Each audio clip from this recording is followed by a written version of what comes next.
नमस्कार विद्यार्थियों, मैं मुकेश साहू मेवाड़ की पावन धरा भिलवाड़ा से आपका हार्दिक स्वागत अभिनंदन करता हूं। साथियों, हमारी जो आज क्लास चलेगी वो टॉपिक चलेगा राजस्थान का इतिहास। राजस्थान के इतिहास में जो हमारा एक टॉपिक चलेगा, महत्वपूर्ण टॉपिक है साथियों, राजस्थान का एकीकरण। राजस्थान का इतिहास।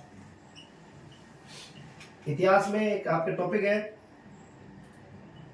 राजस्थान का एकीकरण।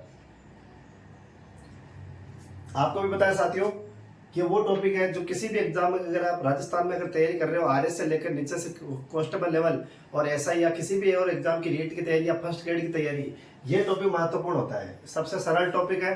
हर एग्जाम में इसमें से एक या दो क्वेश्चन तो डेफिनेटली आते हैं, आपके हर बार आते हैं। तो आपको ये सरल टॉपिक है साथियों, ज्यादा इसमें दिक्कत नहीं आएगी, आपको आराम से ये टॉपिक समझा दिया जाएगा। बस आप क्लास को ध्यान से देखिए। अच्छी लगे क्लास तो लाइक करें, शेयर करें और सब्सक्राइब करें। देखो एकीकरण, वैसे एकीकरण की शुरुआत होगी 1948 से 1948 से 1956 तक, यही आपके एकीकरण का काल होगा।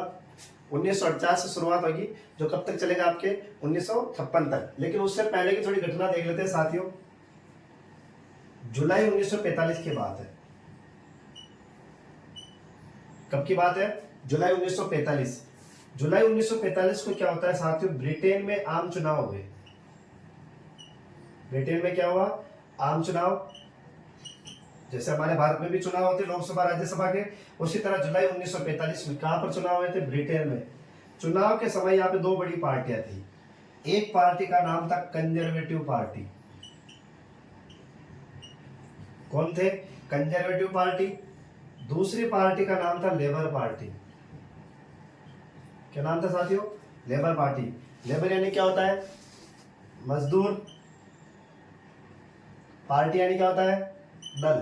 तो ये आपकी लेबर पार्टी का ही दूसरा नाम है, क्या है साथियों? मजदूर दल। तो जुलाई 1945 में ब्रिटेन में आम चुनाव हुए।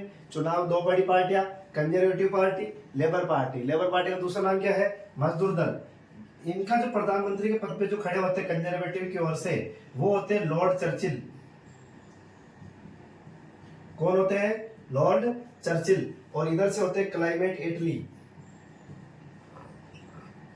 क्लाइमेट एटली। तो यह आपके दो प्रधानमंत्री खड़े हो गए, लॉर्ड चर्चिल और क्लाइमेट एटली। चर्चिल ने कह दिया साथियों, यदि मैं ब्रिटेन का प्रधानमंत्री बना तो मैं भारत को आजाद नहीं करूंगा। किन्होंने कहा? चर्चिल ने। क्या कहा?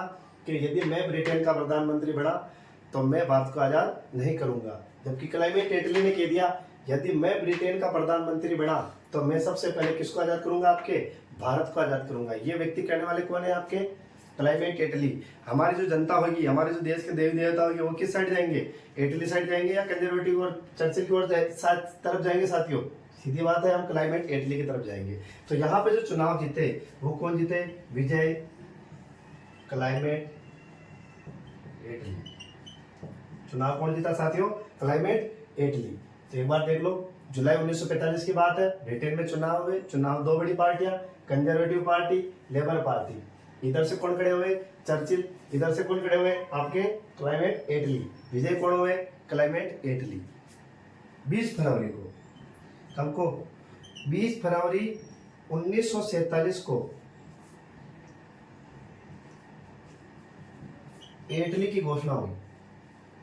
किसकी घोषणा हुई साथियों? एटली की घोषणा। इन्होंने कहा कि जून 1948 तक, जून 1948 तक भारत को आजाद कर दूंगा। किसको आजाद कर दूंगा? भारत को आजाद कर दूंगा। बस अपने को तो ये सुनाना था कि आजाद कब तक करोगे। इन्होंने कह दिया जून 1948 तक भारत को क्या कर दिया जाएगा? आजाद कर दिया जाएगा। अब यह तो यही बात इनकी, इन्होंने आजाद करने की कह दी, लेकिन भारत में एक समस्या आ रही थी। इसलिए शॉट ले सकते हो साथियों।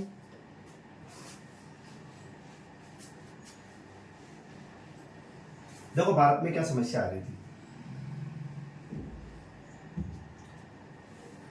ये आपके प्यारा सा भारत। आपने क्रांति सुनी होगी साथियों, 1857 की क्रांति। 1857 की क्रांति के समय भारत में एक पद आया वाइसराय। कौन सा पद आया था? वाइसराय। कब आए थे? 1858 में। महारानी विक्टोरिया की इलाहाबाद की घोषणा के बाद एक पद आता है वाइसराय, ये कब बना था? 1858 में। आपके जो फर्स्ट वाइसराय थे वो थे लॉर्ड कैनिंग। कौन थे? लॉर्ड कैनिंग, जो अंतिम गवर्नर जनरल थे। 33वें वाइसराय थे लॉर्ड वेवेल, जो आपके 1945 में एक योजना लाए थे, वेवेल योजना, यही लाए थे। वाइसराय का पद गठन हुआ था 1858 में। पहले वाइसराय 1858 में बने लॉर्ड कैनिंग, और अभी जब ये घोषणा हो रही थी 20 फरवरी 1947 को, तब वाइसराय कौन थे? Lord Wavell. लॉर्ड वेवेल की जो नियुक्ति की थी साथियों, नियुक्ति वो चर्चिल ने की थी। किसने की थी? चर्चिल ने। तो चर्चिल ने नियुक्ति करी थी, तो लॉर्ड वेवेल कतई नहीं चाहिए कि ये भारत आजाद हो जाए। तो सबसे पहले ब्रिटेन की ओर से, यानी इटली की ओर से सबसे पहले किसको चेंज किया गया? वाइसराय को। किसको चेंज किया गया? वाइसराय। और वाइसराय भेजा Lord Mountbatten. Lord Mountbatten. Lord Mountbatten जो थे ये 34वें वाइसराय थे साथियों। कौन से वाइसराय थे? 34वें वाइसराय, और आपके भारत के अंतिम वाइसराय। अंतिम वाइसराय। और यही आपके स्वतंत्र भारत के प्रथम वाइसराय। स्वतंत्र भारत के प्रथम वाइसराय ये भी कौन थे आपके? Lord Mountbatten. लॉर्ड माउंटबेटन की जो नियुक्ति होती है साथियों, नियुक्ति वो होती है 22 मार्च को 1947। 22 मार्च 1947 को आपके लॉर्ड माउंटबेटन की नियुक्ति होती है। नियुक्ति के समय आप किसने की थी? क्लाइमेट एटली ने। ये कौन से वाइसराय थे? 34वें अंतिम वाइसराय और स्वतंत्र भारत के प्रथम वाइसराय। वाइसराय का पद कब गठन होता है? 1858। पहले वाइसराय कौन थे? Lord Canning. 33वें कौन थे? Lord Wavell. लॉर्ड वेवेल के बाद कौन आए? लॉर्ड माउंटबेटन, जो किस लिए आए? हमारे देश को आजाद करने के लिए। जब माउंटबेटन भारत आते हैं तो इन्होंने देखा यहाँ तो दो जगह संप्रदायों में दंगे चल रहे थे साथियों, हिंदू और मुस्लिम। किस किस में दंगे चल रहे थे? हिंदू और मुस्लिम। मुस्लिमों में आपने एक लीग का नाम सुना होगा साथियों कभी, मुस्लिम लीग। कौन सी लीग? मुस्लिम लीग। मुस्लिम लीग के जो अध्यक्ष हुआ करते थे इस समय होते थे मोहम्मद अली जिन्ना। मोहम्मद अली जिन्ना, नाम सुना होगा साथियों, मोहम्मद अली जिन्ना, गुजरात के थे। मोहम्मद अली जिन्ना जो थे मुस्लिम लीग के अध्यक्ष हुआ करते थे। इन्होंने एक देश की मांग रख रखी थी पाकिस्तान की, कि हम मुसलमानों के लिए क्या होना चाहिए? एक अलग देश होना चाहिए जिसका नाम क्या होगा? पाकिस्तान। तो मोहम्मद अली जिन्ना ने किसकी मांग रख रखी थी? पाकिस्तान की मांग रख रखी थी। इस चक्कर में दो संप्रदाय आपस में भिड़े हुए थे, हिंदू और मुस्लिम। जब माउंटबेटन भारत आते हैं, देखते हैं कि यहाँ पे हिंदू और मुसलमान तो लड़ रहे हैं, इनको या तो बंटवारा कर दो या फिर ये आने वाले समय में बहुत भयंकर लड़ाई के रूप में परिवर्तन होगी। तो इस वजह से माउंटबेटन अपने ही नाम से एक योजना लाए, माउंटबेटन योजना। कौन सी योजना साथियों? माउंटबेटन योजना। माउंटबेटन योजना कौन लाए? लॉर्ड माउंटबेटन लाए। क्यों लाए? समझ में आ गया, क्योंकि हिंदू और मुसलमान दोनों आपस में टकरा रहे थे। मुसलमानों ने अलग देश की मांग रख रखी थी, किसकी? पाकिस्तान की। इनका अध्यक्ष कौन हुआ करता था? मोहम्मद अली जिन्ना। माउंटबेटन योजना पास होती है साथियों 3 जून को। देखो साथियों, अब जितनी भी डेटें आएगी ना 1947 47 तो आपकी मर्जी से लगा देना, आप केवल डेट पे ध्यान देना। 47 तो सब में आएगा, अभी 5-6 डेट और आएगी जिसमें आपने 47 आएगा, लेकिन अपने को तो डेट पकड़नी है। ये कब आए थे? 22 मार्च को। योजना कब आ रही है? 3 जून को। अभी क्या आ जाएगा? 1947। माउंटबेटन योजना कब आती है? 3 जून 1947 को। इस योजना के तहत ये पास हो जाती है। इस योजना के तहत 2 देशों का बंटवारा होता है आपके, भारत पाकिस्तान। तो भारत पाकिस्तान का जो बंटवारा हुआ था वो कौन सी योजना के तहत हुआ था? माउंटबेटन योजना। माउंटबेटन योजना कब पास होती है आपके? 3 जून 1947 को। ये कौन थे? 34वें वाइसराय थे। इनकी कब अंतिम थे? स्वतंत्र भारत के प्रथम वाइसराय थे। और नियुक्ति कब होती है? 22 मार्च 1947 को। अब जब ये भारत आए तो भारत में कई सारी रियासतें थी। क्या थी? रियासतें। ठीक है साथ, एक बार इसको लिख लेते फटाफट, ताकि आपको आसानी से समझ में आएगी।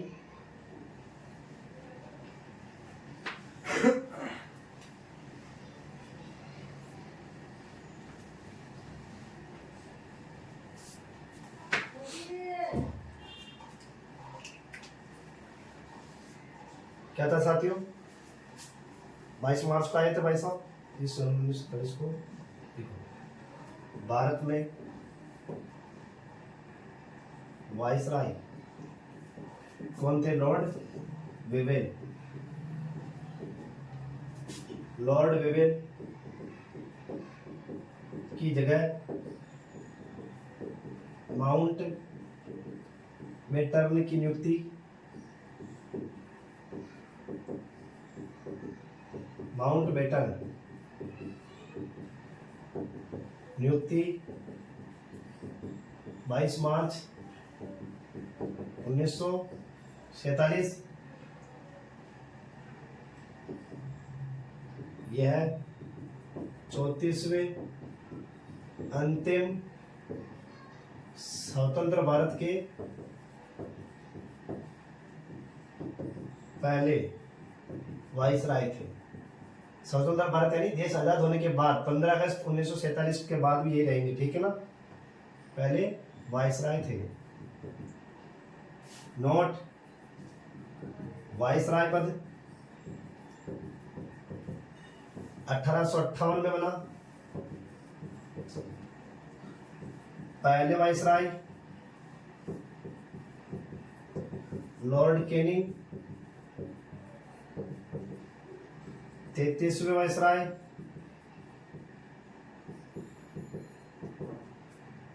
Lord Wavell. साथियों आपको एक क्वेश्चन बताना है, जितने भी वाइसराय आए 34 में, सबसे क्रूर वाइसराय कौन था? सबसे खतरनाक जालिम वाइसराय कौन था? आपको कमेंट करके बताना है, ठीक है साथियों। 33वें वाइसराय लॉर्ड वेवेल। 34वें अंतिम दिखा दिया मैंने माउंट बेटन।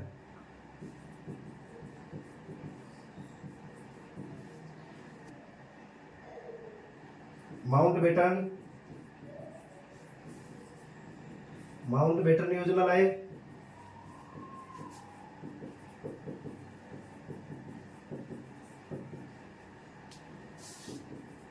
यह योजना 3 जून 1947 को पास हुई, ठीक है साथियों। यहां तक तो हो गया था हमारे।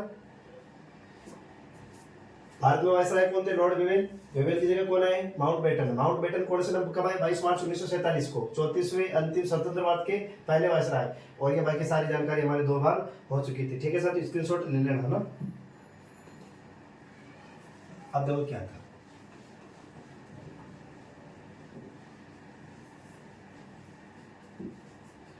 भारत में इस समय क्या साथियों 565 रियासतें हुआ करती थी। 565। जिसमें आपके जूनागढ़, हैदराबाद और कश्मीर नाटक किए थे। भारत में रियासतें कितनी थी? 565। जब ये योजना आई 3 जून 1947 को, माउंट बेटन योजना, तो इस योजना के समय 565 रियासतें थी साथियों। क्या थी? रियासतें। अब रियासतों के लिए जब माउंट बेटन से पूछा, इस रियासतों में अभी भी किसकी चल रही थी? राजाओं की चल रही थी। अब राजाओं की चल रही थी तो माउंट बेटन से पूछा कि ये रियासतें कहाँ जाएगी। इसमें तो अभी भी राजा की चल रही थी। केवल वे प्रांत स्वतंत्र किए गए जो माउंट बेटन या अंग्रेज ब्रिटिश साम्राज्य के हाथ में थे, केंद्र शासित प्रदेश और ब्रिटिश साम्राज्य के जो अधीन थे। लेकिन रियासतें तो अभी भी राजा के हाथ में थी, जो राजा चाहेंगे वही होगा। तो इन्होंने जब माउंट बेटन से पूछा कि ये रियासतें क्या करेगी, तो इसने एक शब्द में कह दिया, मेरे को नहीं पता, ये जाने, इनका काम जाने। ये चाहे तो भारत में मिले, ये चाहे तो पाकिस्तान में मिले, और अगर ये चाहे तो खुद को स्वतंत्र देश बना ले। ये बात किसने कही? माउंट बेटन से। यानी सीधे सीधे तौर पे भारत के 2 टुकड़े ना होकर भारत के न जाने कितने टुकड़े करने की घोषणा कर दी थी। किसने? माउंट बेटन से। माउंट बेटन ने क्या कहा? ये रियासतें चाहे तो भारत में मिले, चाहे तो पाकिस्तान में, और चाहे तो स्वतंत्र बना ले। अब मान लो साथियों अगर 3-4 यहाँ से कह देते हम पाकिस्तान में मिलेंगे तो कितने टुकड़े हो गए, और अगर 2-4 यहाँ से कहते थे हम तो स्वतंत्र बनाएंगे, और 2-3 इसमें से कहते हम तो भारत में मिलेंगे। तो इसलिए कहा जाता है ये भारत का एक टुकड़ा ना होकर अखंड टुकड़े थे। इस वजह से इन भारत के टुकड़ों को टुकड़ा होने से रोकने हेतु इन रियासतों के लिए एक विभाग लाया गया, जिनका नाम था रियासती विभाग। क्या नाम था? रियासती विभाग। रियासती विभाग का जो गठन होता है वो साथी होता है 5 जुलाई को। कब होता है? 5 जुलाई। आगे क्या जाएगा? 1947। रियासती विभाग का गठन कब होता है? 5 जुलाई 1947। और इस रियासती विभाग के जो अध्यक्ष बनाए जाते हैं, अध्यक्ष का नाम आता है सरदार वल्लभ भाई पटेल। सरदार वल्लभ भाई पटेल, ये क्या थे? इस विभाग के अध्यक्ष थे। और इसमें एक पद एक और चलता था साथियों, सचिव का। सचिव वीपी मेनन। क्या नाम था? वीपी मेनन। सचिव कौन थे? वीपी मेनन। अध्यक्ष कौन थे? सरदार वल्लभ भाई पटेल। कौन से विभाग के? रियासती विभाग। गठन क्यों किया गया? इन 565 रियासतों को भारत में रोकने के लिए, भारत में रखने के लिए, और पाकिस्तान में नहीं जाए इसलिए। रियासती विभाग का गठन जब सरदार वल्लभ भाई पटेल बने तो इन्होंने घोषणा कर दी 15 अगस्त 1947 से पहले सभी रियासतें भारत में मिल जाए। 15 अगस्त 1947 से पहले सभी रियासतें कहाँ मिल जाए? भारत में मिल जाए। केवल वही रियासत स्वतंत्र रह सकती है, केवल वही रियासत स्वतंत्र रह सकती है जिसकी जनसंख्या 10 लाख। जनसंख्या कितने लाख साथियों? 10 लाख। और वार्षिक आय 1 करोड़ हो। 1 करोड़ हो तो वो रियासत क्या रह सकती है? स्वतंत्र रह सकती है। 15 अगस्त 1947 से पहले सभी रियासतें कहाँ मिल जाए? भारत में। केवल वही रियासत स्वतंत्र रह सकती है जिसकी जनसंख्या कितने लाख? 10 लाख। आय कितने करोड़? 1 करोड़। वो रियासत क्या रह सकती है? आपके स्वतंत्र रह सकती है। अन्यथा उस रियासत को किस में आना पड़ेगा? भारत में। अब देखो, इन्होंने, सरदार वल्लभ भाई पटेल ने एक ऑप्शन नहीं दिया पाकिस्तान का। देख लो दोनों चीजों में। 15 अगस्त 1947 से पहले भारत में मिले, केवल वही रियासत स्वतंत्र रह सकती है। क्या रह सकती है? स्वतंत्र रह सकती है जिसकी जनसंख्या कितने लाख हो? 10 लाख। और आय कितने करोड़? 1 करोड़। ये दूरदृष्टि की सोच है साथियों। अगर सरदार वल्लभ भाई पटेल कहते थे पाकिस्तान में चले जाओ तो अलग अलग नियम कानून कायदे लग जाते, लेकिन सरदार वल्लभ भाई पटेल को यह पता था अगर कोई रियासत स्वतंत्र हो भी जाती है तो भविष्य में उन्हें युद्ध के माध्यम से या किसी न किसी माध्यम से उसे किस में मिलाया जा सकता है? आपके भारत में। इसी का परिणाम है, आप देख लो, कश्मीर, हैदराबाद, जूनागढ़, ये वो रियासतें थी जो बड़ी थी और स्वतंत्रता की घोषणा कर चुके थे। हैदराबाद को तो सैनिक कार्रवाई के द्वारा ऑपरेशन पोलो चलाया गया था, जूनागढ़ को जनमत संग्रह के द्वारा, और कश्मीर को विलय पत्र के द्वारा भारत में लाए गए थे। लेकिन सरदार वल्लभ भाई पटेल ने यहाँ पर एक बात कही थी, केवल वही रियासत स्वतंत्र रह सकती है जिसकी जनसंख्या कितने लाख? 10 लाख। आय कितने करोड़? 1 करोड़। वो क्या रह सकती है? स्वतंत्र रह सकती है। तो इसका क्या प्रभाव पड़ा, क्या नहीं, ये लिखने के बाद मैं बता रहा हूँ साथियों कि राजस्थान में इसका क्या प्रभाव पड़ा और क्या नहीं। ठीक है साथियों, भारत को अगर पूछे ये करने का श्रेय किसको जाता है? सरदार वल्लभ भाई पटेल को। भारत का बिस्मार्क कहा जाता है इनको। भारत का बिस्मार्क है। बिस्मार्क वो था जिसने जर्मनी को एकीकरण किया था। किसका? जर्मनी का। और भारत का बिस्मार्क किसको? सरदार वल्लभ भाई पटेल को। और इन्हीं को लोहा पुरुष कहा जाता है। 565 रियासतों से लोहा लिया था साथियों इन्होंने, कम बात नहीं है।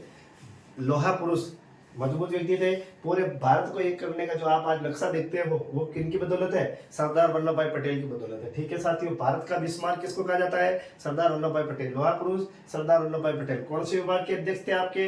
रियासती विभाग। गठन कब होता है? 5 जुलाई 1947। सचिव कौन थे? वीपी मेनन। जबकि माउंटबेटन ने तो हमारी रियासतों के लिए क्या कहा था? इनकी मर्जी बढ़े जो करे, ये चाहे तो भारत में, ये चाहे तो पाकिस्तान में, ये चाहे तो स्वतंत्र रह सकती है। ठीक है साथियों, ये लिख लेते हैं।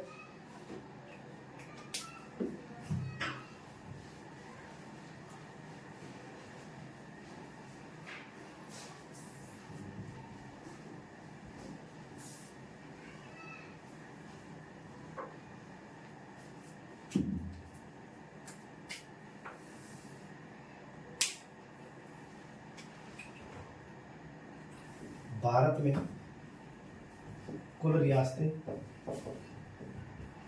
565। माउंटबेटन की घोषणा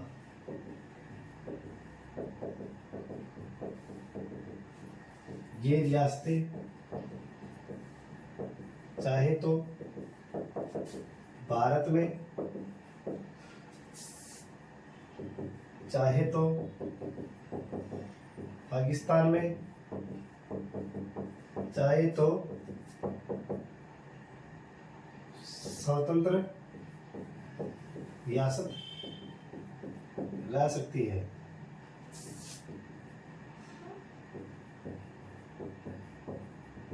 ठीक है साथियों, कौन से विभाग आएगा इनको रोकने के लिए?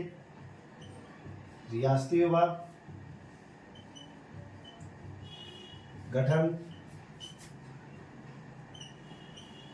5 जुलाई 1947, अध्यक्ष सरदार वल्लभ भाई पटेल। क्या बोलते हैं इनको? भारत का बिस्मार्क।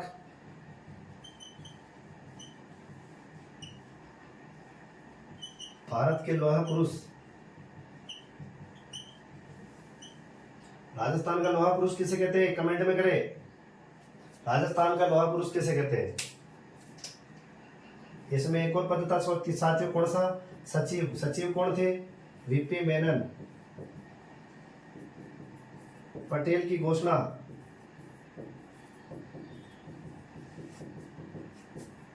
सभी रियासतें 15 अगस्त 1947 से पूर्व 1947 से पूर्व भारत में मिल जाए।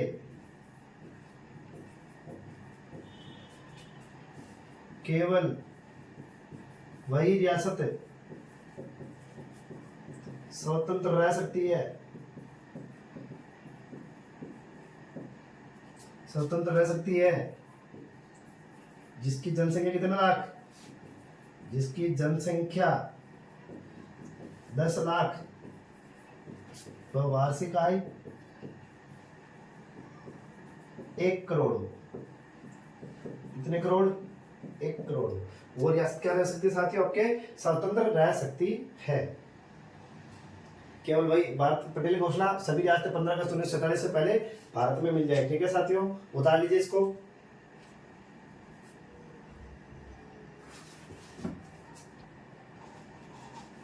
ठीक है साथियों, हो जाएगा। भारत में कुल रियासतें कितनी? 565। माउंट बेटन की क्या घोषणा थी? ये रियासतें इनकी मर्जी पड़ा जो मेरा मन ध्यान हुआ ही ना। रियासती विभाग गठन कब होता है? 5 जुलाई 1947, अध्यक्ष सरदार वल्लभ भाई पटेल, भारत का बिस्मार्क, भारत के लौह पुरुष। सचिव कौन थे? वीपी मेनन। वीपी मेनन की एक पुस्तक लिख लो साथियों, जिसमें सारी जानकारी देंगे। The story of integration of Indian states. ये ऊपर लिख देता हूँ साथ, वो आगे लिखा दूंगा मैं तुम्हारे को ना। वैसे लिखना चाहते हो लिख लो भले। The story of integration of Indian states. ठीक है, यह वीपी मेनन की पुस्तक के साथ the story of integration of Indian states. Patel की घोषणा क्या थी? सभी रियासतें 15 अगस्त 1947 से पहले कहाँ मिल जाए? भारत में केवल वही रियासत स्वतंत्र रह सकती है जिसकी जनसंख्या कितने लाख? 10 लाख। आय कितने करोड़? 1 करोड़। अब देखते हैं राजस्थान में इसका क्या असर पड़ा। प्यारा सा राजस्थान मान जाना साथी है ना। राजस्थान में रियासतें थी 19। राजस्थान में कुल रियासतें 19। ठिकाने कितने थे साथियों?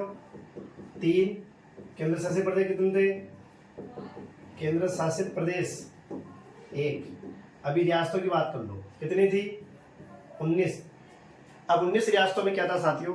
4 ऐसी रियासतें थी जिसकी जनसंख्या 10 लाख और वार्षिक आय 1 करोड़ थी। एक तो आपके बीकानेर,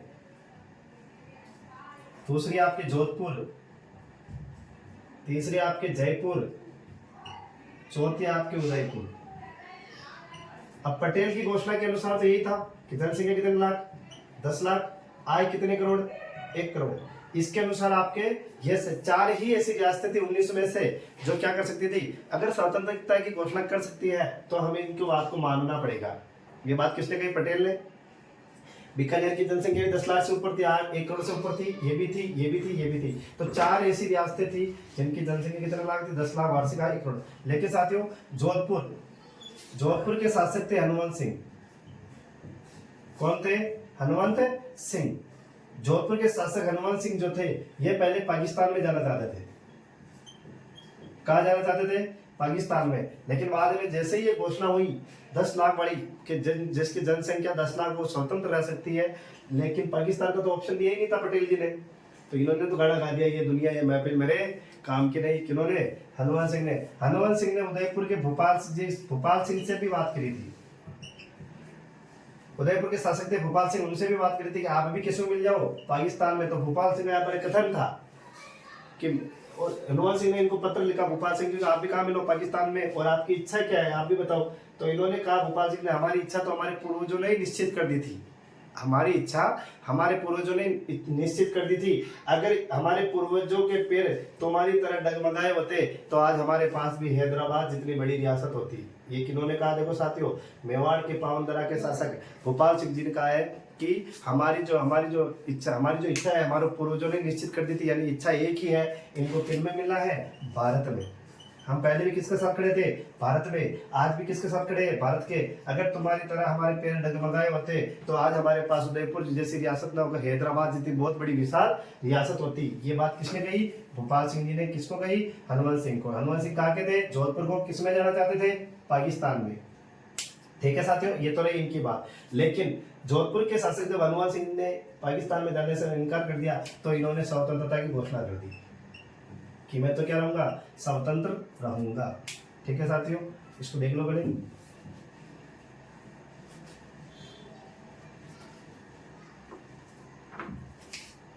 राजस्थान में 4 ऐसी रियासतें जिनकी जनसंख्या कितने लाख? 10 लाख। और वार्षिक आय कितने करोड़? वार्षिक आय 1 करोड़ थी। कौन कौन से नाम बताओ? बीकानेर, जयपुर, जोधपुर और उदयपुर। ठीक है साथियों, ये तो ये 4 की बात। अब देखो क्या था, ये प्यारा सा राजस्थान। 4 कौन कौन सी? बीकानेर, जयपुर, उदयपुर और जोधपुर। पूरे भारत में आने का पूछे साथियों, भारत में आने के लिए सबसे पहले यदि किसी ने हस्ताक्षर किए तो बीकानेर ने किए। भारत विलय पर सबसे पहले हस्ताक्षर यदि किसने किए तो किसने किए? बीकानेर। बीकानेर के शासक थे शार्दुल सिंह। कौन थे? शार्दुल सिंह। शार्दुल सिंह ने सबसे पहले भारत में आने के लिए हस्ताक्षर किए थे 7 अगस्त को। कब किए थे? 7 अगस्त। डेट क्या जाएगी? 1947। अगर पूछे भारत में विलय में भारत में आने के लिए सबसे पहले अगर राजस्थान की ओर से किसने हाँ करी थी तो बीकानेर के शासक शार्दुल सिंह ने 7 अगस्त 1947 को। और सबसे अंतिम जो किया था वो धौलपुर ने किया था। धौलपुर के शासक थे उदयभान सिंह। सबसे पहले कहाँ उदय होता है साथियों? धौलपुर में। उनके शासक का नाम याद रखना, उदयभान सिंह। उदयभान सिंह कहाँ के थे? धौलपुर के। हस्ताक्षर कब किए थे? 14 अगस्त को। रात को 15 अगस्त बजने वाली थी, रात को 11 बजे हस्ताक्षर किए थे इन्होंने, तो ये नौकरी बढ़नी थी अगले दिन। तो धौलपुर के शासक थे उदयभान सिंह। उदयभान सिंह ने कब हस्ताक्षर किए थे? 14 अगस्त 1947। 14 अगस्त 1947 को जो है आपके उदयभान सिंह ने हस्ताक्षर किए थे। जो धौलपुर जो थी राजस्थान की सबसे अंतिम रियासत जिसने भारत विलय पर हस्ताक्षर किए थे, सबसे पहले किसने किए थे? बीकानेर। कब किए? 7 अगस्त 1947। शासक शार्दुल सिंह। लेकिन उसके बीच में कुछ घटनाक्रम चलता है। जोधपुर के शासक कौन है? हनुमान सिंह। इसके अलावा 3 और रियासतों ने अलवर और भरतपुर 2 ये, एक डूंगरपुर, ये कितनी हो गई? 4। ये मैं इसके 4 तौर पे बढ़ा रहा हूँ आपको साथियों ना। एक तो ये, 2 ये अलवर भरतपुर और एक कौन सी? डूंगरपुर। इन 4 रियासतों ने स्वतंत्रता की घोषणा कर दी। क्या? तो हम तो क्या रहेंगे? स्वतंत्र रहेंगे। जोधपुर की तो बात समझ में आई साथियों। चलो इनके पास तो जनसंख्या कितने लाख थी, 10 लाख भी थी, आय भी कितने करोड़ थी, 1 करोड़। लेकिन इनके पास थी क्या, अलवर भरतपुर डूंगरपुर के पास नहीं थी। पटेल जी गुस्सा आया, एक एक झापड़ मारी इनको अंदर लेके गए। चलो कहाँ जा रहे हो तुम, बात केवल एक से की जाएगी, किससे, जोधपुर के हनुमान सिंह से। अलवर भरतपुर डूंगरपुर से कोई बातचीत नहीं की गई, क्योंकि इनकी जनसंख्या 10 लाख थी नहीं। तो एक एक झापड़ पड़ी, चलो अंदर। कहाँ जा रहे हो, नाटक कर रहे हो ज्यादा। तो अलवर भरतपुर को अंदर तो लेके आ गए। बाद में बचे कौन, हनुमान सिंह। हनुमान सिंह को दिल्ली बुलाया गया। कहाँ बुलाया गया, दिल्ली। दिल्ली में सचिव कौन थे हमारे, वीपी मेनन। क्या नाम था, वीपी मेनन। वीपी मेनन जो थे सचिव थे, दिल्ली के अंदर बैठे हुए थे। हनुमान सिंह को दिल्ली बुलाया गया कि आइए दिल्ली में बात करते हैं। हनुमान सिंह जब दिल्ली गए तो वीपी मेनन ने इनसे प्यार से कहा, मिल जाओ ना। क्या कहा, मिल जाओ ना। लेकिन हनुमान सिंह ने मना कर दिया, नहीं मिल रहा हूँ, नहीं मिल रहा हूँ। ये बार बार प्यार से कहे जा रहे थे, मिल जाओ ना, मिल जाओ ना, मिल जाओ ना। इनका दिमाग खराब हनुमान सिंह का, कि बार बार कोई छेड़ा तो मजा थोड़ी आवे। अगर आपको भी पता साथियों, आपको भी अगर बार बार कोई चूंटे वाले कैसा लगेगा, ऐसा थोड़ी लगेगा। तो वीपी मेनन ने भी हनुमान सिंह को बार बार कह रहे थे, मिल जाओ ना, मिल जाओ ना, मिल जाओ ना। हनुमान सिंह को गुस्सा है कि अपनी बंदूक निकाल के इन पर टेक दी। एक बार कह रहा हूँ, तुम्हारे समझ में नहीं आ रही। बंदूक का नाम था पेन पिस्टल। क्या नाम था, पिस्टल को चाहिए की बात है, बंदूक पेन याद कर लेना आप तो सीधे। हनुमान सिंह की जो बंदूक थी उसका नाम क्या था, पेन पिस्टल। हनुमान सिंह को बार बार मिल जाओ ना, मिल जाओ ना कह रहे थे, गुस्सा आ गया, बंदूक किस पे टान दी, वीपी मेनन पर। तभी इस बीच आए गए माउंट बेटन। कौन आ गए, माउंट बेटन। माउंट बेटन ने पिस्तौल छीन ली, पेन पिस्टल हनुमान सिंह जी से, कि बंदूक छीन ली, और छीनने के बाद अपने पीछे वाली जेब में रख ली, और जेब में रख ली, और जेब में रखने के बाद लंदन ले गए इसको। आज भी ये बंदूक कहाँ है, लंदन के एक संग्रहालय में रखी हुई है ये बंदूक। कौन ले गए, माउंट बेटन। कौन सी, पेन पिस्टल। हनुमान सिंह को कहा गया है कि तुमने एक सरकारी आदमी पर, सरकारी ऑफिसर के ऊपर आपने बंदूक तानी है, तो इसके तहत आपको क्या होगी, जेल होगी। क्या होगी, सॉरी, हनुमान सिंह ने अपनी बंदूक तानी थी वीपी मेनन पर, तो इसे कहाँ डालने की धमकी दी गई, जेल में। अब हनुमान सिंह को कहा गया कि अब आपको कहाँ डाल दिया जाएगा, जेल में डाल दिया जाएगा। तो हनुमान सिंह ने कहा, ऐसे क्या कर रहे हो, मजाक थोड़ी हो रही क्या, पहले तो दिल्ली बुला लिया, अब कह रहा हूँ मिल जाओ ना, नहीं मिल रहा हो तो जेल में डालने की धमकी दे रहे हो। तो वीपी मेनन ने कहा या तो मिल जाओ या फिर जेल में जाने के लिए तैयार। तो हनुमान सिंह ने क्या किया, जेल में जाने की वजह से यहाँ पे दबाव में लाया गया हनुमान सिंह को, और दबाव में लाकर इनसे क्या कराए गए, हस्ताक्षर। आ जाएगा साथियों, राजस्थान की वह रियासत जिसे दबाव में लाकर हस्ताक्षर कराए गए, तो हनुमान सिंह। अब हनुमान सिंह यहाँ पे खुश होंगे या नाराज होंगे, सीधी बात है, खुश होंगे, सॉरी नाराज होंगे। क्या होंगे, नाराज हो जाएंगे। नाराज हो जाएंगे तो इन्होंने क्या किया, हनुमान सिंह ने जोधपुर रियासत, एक अपने राजस्थान की वो रियासत थी जिन्होंने आजादी को शोक दिवस के रूप में मनाया। कौन से दिवस के रूप में, शोक दिवस के रूप में मनाया। और जोधपुर वालों ने काली पगड़ी पहनकर विरोध किया। कौन सी पगड़ी, काली पगड़ी। तो आ जाएगा राजस्थान की वह रियासत जिसने आजादी का विरोध किया। तो हनुमान सिंह कौन सा दिवस के रूप में मनाए, शोक दिवस के रूप में। कौन सी पगड़ी पहनी, काली पगड़ी पहनी। किसने पहनी, हनुमान सिंह ने। और ये हनुमान सिंह की सारी जानकारी कौन दे रहे हैं आपके, वीपी मेनन। कौन सी पुस्तक में, the story of integration of Indian states. इस पुस्तक के अंदर वीपी मेनन जो है आपके सारी जानकारी दे रहे थे। ठीक है साथियों, तो भारत विलय पर सबसे पहले हस्ताक्षर किसने किए थे, शार्दुल सिंह ने। कब किए थे, 7 अगस्त 1947 को। सबसे अंतिम हस्ताक्षर धौलपुर कब किए थे, 14 अगस्त 1947 को। शासक का नाम क्या था, उदयपान सिंह। कितनी ऐसी रियासतें थी जिनकी जनसंख्या 10 लाख से अधिक थी और आय करोड़ों से अधिक थी, तो 4, बीकानेर, जोधपुर, जयपुर, उदयपुर। कितनी ऐसी रियासतें थी जिन्होंने स्वतंत्रता की घोषणा करी, तो वो भी 4 थी, जोधपुर, अलवर, भरतपुर, डूंगरपुर। आ जाएगा साथियों, ठीक है, ये लिख लेते हैं।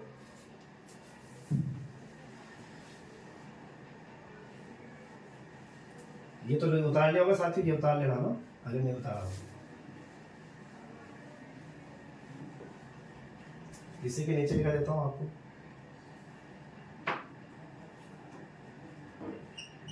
चार रियासतें जिनकी जनसंख्या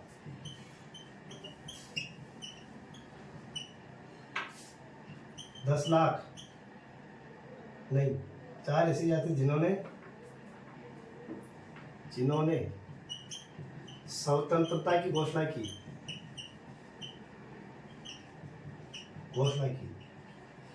कौन कौन सी, अलवर, भरतपुर, डूंगरपुर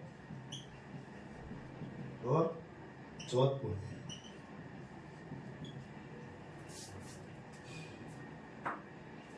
इन तीन के तो झापड़ पड़ी शुरू वाली को तो। बाकी बनाया किसको गया? हनुमान सिंह को। जोधपुर के शासक हनुमान सिंह।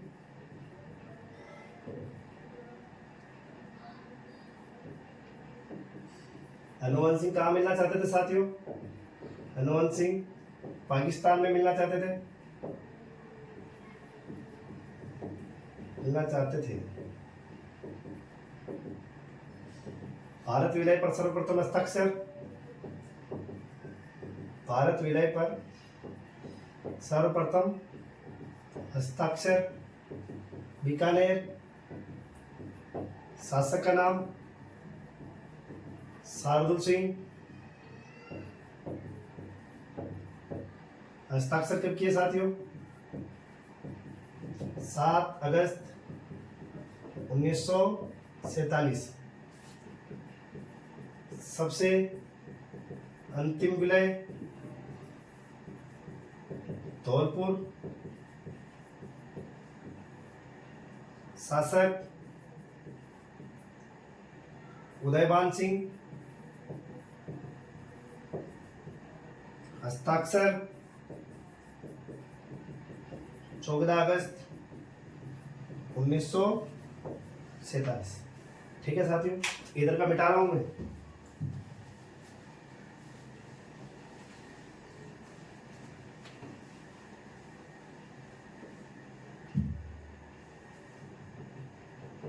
जोधपुर के हनुमान सिंह को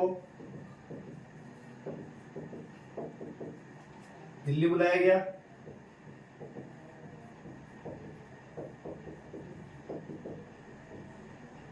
हनुमान सिंह ने अपनी बंदूक, पेन, पिस्टल वीपी मेनन पर तान दी, वीपी मेनन पर तान दी।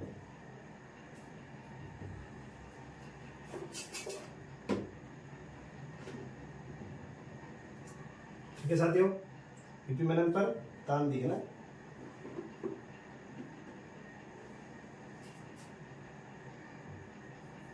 हनुमान सिंह को दबाव में लाकर हस्ताक्षर करवाए गए।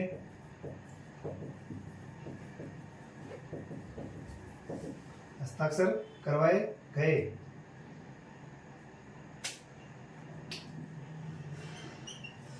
जोधपुर रियासत ने आजादी को शोक दिवस के रूप में मनाया, शोक दिवस के रूप में मनाया। वह काली पगड़ी पहनकर विरोध किया, काली पगड़ी पहनकर विरोध किया। ठीक है साथियों, पेन, पिस्टल, माउंटबेटन लंदन लेकर चले गए, चले गए। वर्तमान में यह लंदन में है। ठीक है साथियों, हो जाएगा आपके। ये आपके कौन सा टॉपिक चल रहा था? राजस्थान का एकीकरण, जिसमें अपने भारत विलय तक तो हम आ चुके थे। जोधपुरी शासक कौन थे? हनुमान सिंह। हनुमान सिंह कहाँ जा रहे थे? पाकिस्तान में। भारत विलय पर सबसे पहले हस्ताक्षर बीकानेर। शासक शार्दुल सिंह। हस्ताक्षर कब किए थे? 7 अगस्त 1947। सबसे अंतिम विलय किसने किए थे? धौलपुर ने। शासक कौन था? उदयभान सिंह। कब किए थे? 14 अगस्त 1947 को किए थे। ठीक है, जोधपुर के हनुमान सिंह को कहाँ बुलाया? दिल्ली में। वीपी मेनन पर क्या तान दी? बंदूक। कौन सी? Pen, pistol. दबाव में लाकर हनुमान सिंह से क्या करवाए गए?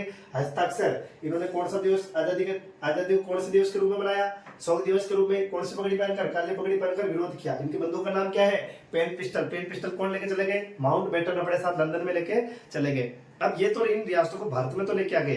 अब कराएंगे हम एकीकरण कि इन रियासतों को मध्य प्रदेश में भेजे, उत्तर प्रदेश में भेजे, पंजाब में भेजे, या फिर इन्हीं का कोई एक राज्य बना, ये विचार चला। और विचार करने के बाद धीरे धीरे हम आगे बढ़े 1949 से, और फिर 1956 तक आते आते हमारा एक राज्य बना जिसका नाम क्या आएगा, राजस्थान। और राजस्थान की राजधानी क्या रहेगी, जयपुर। ये जो हमारी क्लास रहेगी साथियों वो आगे हमारी क्लास रहेगी। तब तक के लिए जय हिंद, जय भारत।